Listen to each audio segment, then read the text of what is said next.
Greetings. Welcome to the Road Cook. Today we're going to be making the Grand Salmon Tortuga. Tortuga means turtle, tortoise, something like that. The idea is that there'll be a combination of ingredients: celery, tomato, bell pepper, and onion, mixed with a good Parmesan that is going to be packed on top of the salmon and then baked. So we're going to start by mixing all these ingredients together. Now, the onion, bell pepper, celery is what's known in the South as a Holy Trinity. It's such a commonly used mixture of vegetables, it's given its own name. In the same way as you would have a mirepoix, which is a French trinity of celery, carrot, and onion. You'd leave the bell pepper out. Very common in soups and stews. And then in places like Poland, you have their Holy Trinity, which is bay leaf, allspice berries, and black peppercorns. These are all ingredients in different places that are used so commonly that the group is given a name. All right, before we fast forward through the slicing and dicing, I want to show you the proper way, if there is one, of dicing an onion. So you take the ends off, you cut it in half.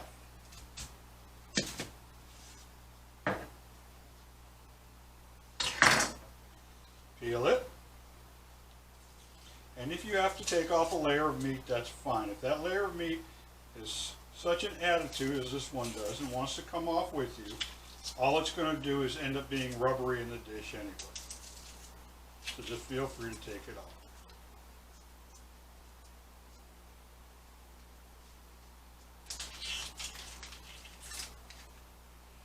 Okay. Guess who forgot his garbage bag? Alright, you sit right there. So, if you wanted to take it and make a julienne, you just go this way. You want to make a big dice? Do that. Today we're going to make a little dice. This is where we do that underhand cut, and if anybody saw my knife video, this is where the rounded tip of the suntoku comes in handy. So all you're doing is, in the direction where you slice the ends off, you're going to make strips the size of the dice you want. Easy peasy. Alright? You turn it this way, and at a slight angle, you just come in.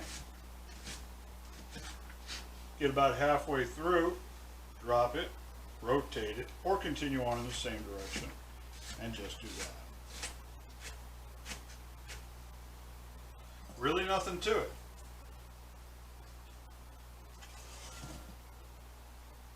Alright. So what I'm going to do is dice up the rest of this stuff, mix in the cheese. We are not using salt, pepper, or any other spice or herb.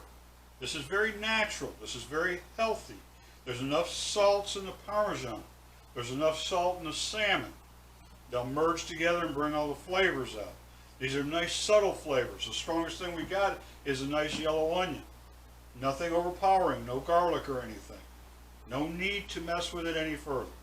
Alright, so I'm going to go ahead and dice this up, get the salmon out, and we'll be back in a little while to finish up.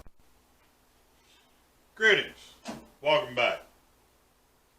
You see we've got our vegetables all mixed up. The only thing we haven't put in yet is the cheese.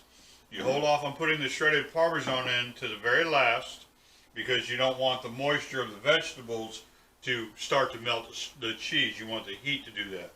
We have our oven preheating at 350. We have two beautiful salmon fillets. Sockeye salmon. Wild caught. Stay away from anything in the Atlantic. All that stuff from the Atlantic is all farm raised. Even if it comes from Norway, it's farm raised. But they are doing wonderful things with farm raised fish now on the east coast of America. They have tilapia farms, and of course the trout out of Idaho are incredible. These are raised in corrals that are in either free-flowing streams, rivers, or in the ocean itself. So farm raised fish is on the up. But for now, Atlantic salmon, you can look at it and it looks pale. You look at these sockeyes, you can see how beautiful, how red they are. Alright, so what we need to do now is to remove the skin. I've already removed it on this one, as you can see. It's a very simple process that is made overly complicated by most YouTube things I've seen. Simply what you want to do is just come in the tail end of the fish between the skin and the meat. It's okay if you lose a little meat, but you just want to get between there just enough to get a finger hold on the skin. Push down until you cut enough to get a grip. Alright, this is where the trick comes in. Everybody takes their knife and moves their knife back and forth. Don't. Hold your knife still and move the skin back and forth and just pull gently on the skin. You can see it just comes right off of there. On a bigger piece of fish, you generally can just peel the skin off once you get it started. And that's all there is to it. Now we can go ahead and portion it up. I've got 2 fillets that are about equal size, so I just want to make them on more or less equal portions. I think 4 pieces would be nice.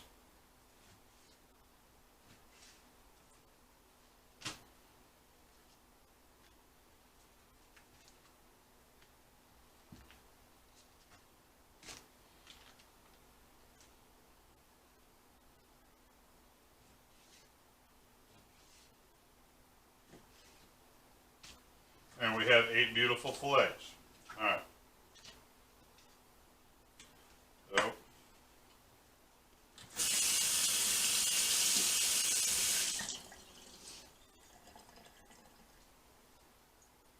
move this out of the way.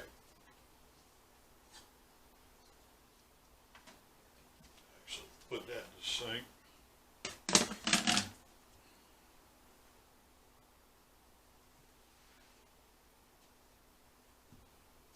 Alright, now I have a nice greased pan.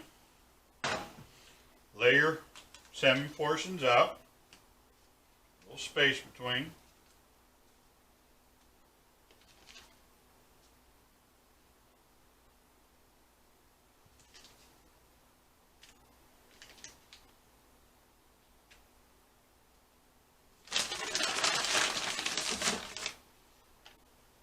Now, add our Parmesan. Asiago is fine, a blend is fine. This is just a very nice Parmesan. This is a 6-ounce container. I figure I'll use about half of it. Maybe I'll use all of it. I don't know yet. See how it looks. I said it's not rocket science, it's just cooking. Make it fun, make it happy. You don't want so much cheese that it overpowers the flavor. You want kind of an equal blend. That actually looks pretty good. Alright. Next thing we want to do is just pack small amounts on top of the fish.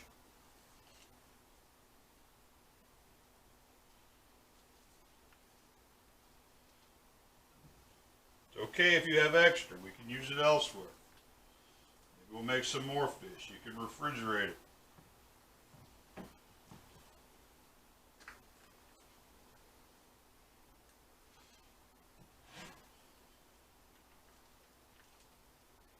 Don't get it too big, too clumpy, because then it'll just fall off. You want it to sort of stick to the fish when it bakes on.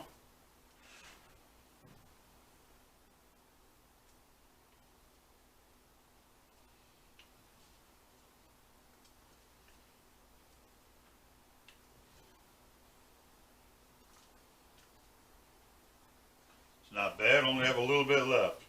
I'll make a nice omelet with it in the morning. Okay.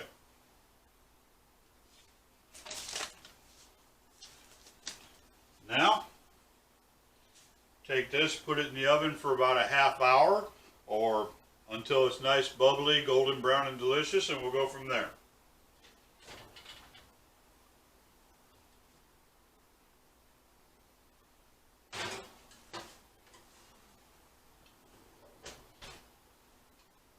We'll take a look at it again in a half hour. Alright, It's been about 20 minutes. We're going to go ahead and take a look at it. I think we're close enough. As I've said many times before, you have to consider the part of resting. And resting allows the tissues of the meat to relax, make it much more tender, and also when you first pull it, the temperature is going to continue to rise for a little while. On average, you want to rest a heavy meat like a pork or a beef about a half hour. Something like the salmon, 15-20 minutes will be fine. Regardless, as you can see, you don't have to tear it apart or probe it. Just kind of poke it a little bit. If it feels firm, it's done. And as you can see, that cheese is melted. The vegetables are al dente. Makes a nice covering on top, and you've got a wonderful little dish. Different sides would be a rice, a pasta, an asparagus, whatever makes you happy. There's no rules. If you like it, then it's the way to do it. Alright, well, thanks for stopping by the Road Cook. Hope to see you again next time, and in the meantime, eat well, enjoy life, and be good to one another.